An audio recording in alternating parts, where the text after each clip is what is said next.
Écoutez, nous sommes ici à la Cité de l'Union africaine, qui est le palais de la présidence de la République démocratique du Congo. C'est tout un symbole. Dans un pays, le pays de Patrice Lumumba, un panafricaniste à la base, et sous le regard bienveillant du président Félix Tshisekedi, nous venons là de consacrer, et j'entends presque quelqu'un me dire à l'oreille qu'il y a un temps pour faire la guerre, il y a un temps pour faire la paix. Nous voulons réconcilier notre peuple dans la justice et l'égalité. Alors, mon premier sentiment, c'est d'abord cette forte symbolique des Africains, des Tchadiens, aidés par d'autres Africains, et qui trouvent une solution tchado-tchadienne avec un cirage panafricain. Ça me donne de l'espoir. Et ça me projette dans un avenir que je vois rayonnant, à la fois pour les peuples africains, pour les peuples tchadiens, pour les peuples congolais, pour les peuples africains. Donc je voudrais d'abord remercier tous ceux qui, de façon visible ou invisible, ont contribué à nous rapprocher. Le Tchad est composé de médecins, mais quand des médecins sont malades, ils ont besoin d'autres médecins pour les aider à voir les plaies qui sont peut-être derrière leur dos, etc. Et donc ce soir, c'est le sentiment de continuer à faire avancer mon pays, à faire avancer notre peuple sur le chemin de la démocratie, dans la justice et l'égalité. C'est ça le combat principal. Et nous avions voulu rentrer au Tchad pour continuer ce combat-là, en tendant la main à tout le monde. Et donc nous allons rentrer avec l'esprit de réconcilier, de rassembler, de penser les plaies et de nous projeter dans un Tchad de demain qui doit être un Tchad au service d'une meilleure Afrique. Mais tout ça va être organisé maintenant que nous avons signé l'accord.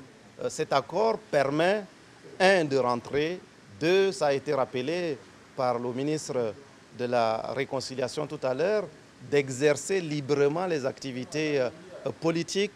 3, de permettre d'ici là à ce que nous puissions avancer sur le chemin de tout ce qui permettra l'amnistie, de penser les plaies et de permettre à l'ensemble des Tchadiens de se retrouver autour de la justice et de l'égalité.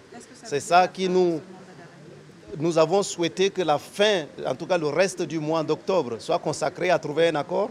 Nous sommes à la fin du mois d'octobre. C'est un mois d'octobre d'espoir qui nous a permis de signer cet accord. Une fois que c'est fait, dès demain matin, il est possible de repartir chez soi au Tchad d'une certaine manière. Donc ce n'est qu'une question des jours et des heures d'une certaine manière. Et vous avez fait des concessions dans cet accord, notamment par exemple faire de marche ou des choses comme ça? Vous savez, l'une de mes premières leçons en sciences politiques, on m'a appris qu'on est de gauche ou de droite, mais la majorité se gagne au centre. La concession, c'est même ça la définition de la politique. Donc si on vient avec des idées arrêtées, on ne peut pas progresser. Chacun a fait un pas vers l'autre.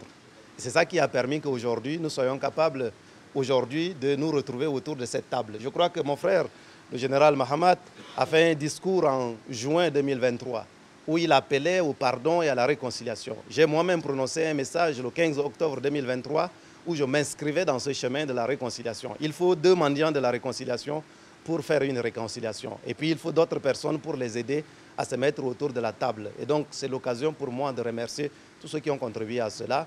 Chacun a fait un pas vers l'autre et je crois que le peuple tchadien est en train de faire un pas vers le chemin de la justice et de l'égalité. Mais est-ce que ça veut dire la fin de ce mandat d'arrêt contre vous? Il ne m'appartient pas de me prononcer sur cela. Je crois qu'il faut laisser la primeur. Il y a une volonté et j'entends quelqu'un me dire là où il y a une volonté, il y a un chemin. Et donc je crois qu'on a trouvé un chemin parce qu'il y a une volonté. Avec la volonté, je crois que rien n'est impossible. Et donc je suis inscrit sur ce chemin-là avec plein d'espérance. Je crois que ce qu'il faut rappeler, surtout peut-être pour conclure, c'est qu'il ne s'agit pas simplement d'un accord qui regarde ce qui concerne les transformateurs, mais c'est un accord qui concerne aussi les enjeux globaux. Parce que nous nous sommes toujours inscrits dans une démarche globale. Notre sort personnel, à la limite, importe très peu.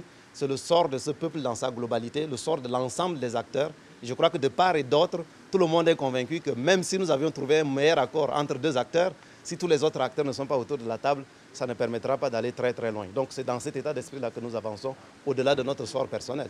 Et quelles sont les étapes à venir maintenant pour résoudre cette crise et aller vers des élections? Je dirais simplement rentrer déjà. Et une fois que je suis rentré, je crois qu'on n'a même pas eu le temps de faire le deuil. Donc il y aura des moments de recueillement, il y aura des moments de beaucoup d'écoute aussi pour apprendre, pour témoigner, pour être dans la solidarité. Et vous allez connaître la suite de cet agenda. Étant des gens très avertis, vous serez au courant en tout cas. Vous est-il permis